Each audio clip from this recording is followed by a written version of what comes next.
السلام عليكم ورحمة الله وبركاته. معاكم هشام محمد في دردشة جديدة.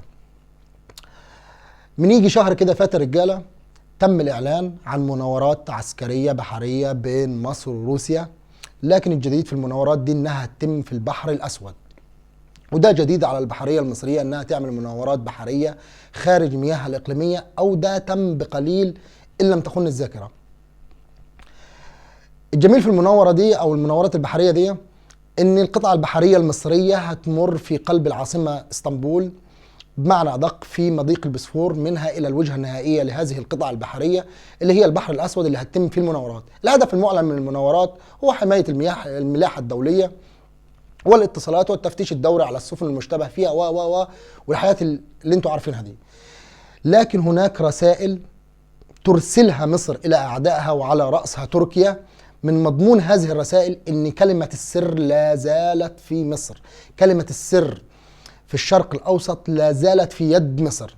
كمان مرور القطع البحرية تحت رقابة واعين الاتراك الذين لا يملكون الا ان يكتموا غيظهم اللي هيشلهم في الاخر من مصر.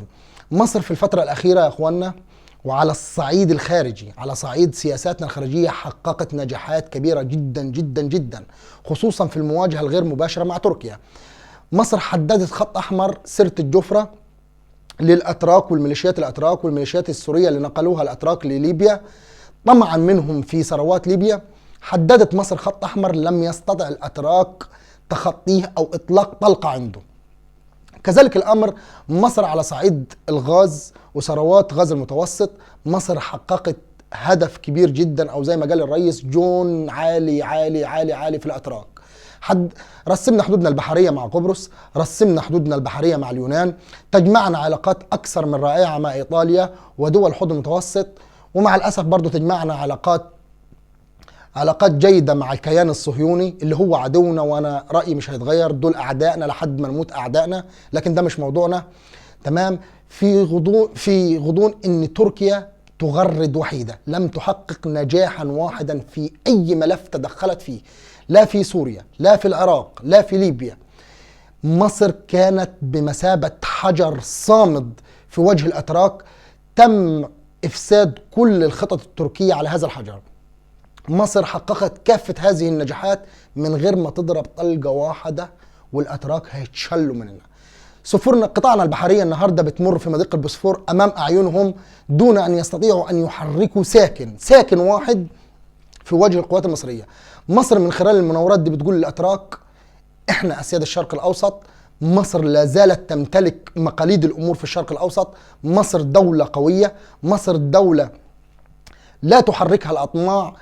عمر مصر ما كان لها اطماع في ثروات جيرانها، ولو ان الامر كده كنا احنا اولى بثورات السودان، كنا احنا اولى مثلا بثروات ليبيا، لكن مصر لا تحركها الاطماع. مصر ليست دولة توسعية، مصر ليست دولة لها اي اطماع في اي جيران. مصر دولة مسالمة تدعو للسلام، وده واضح في سياساتنا يمكن على مدار اكثر من 40 عام وما قبل ذلك، حتى ان كل الحروب اللي خضناها كانت حروب دفاع عن النفس.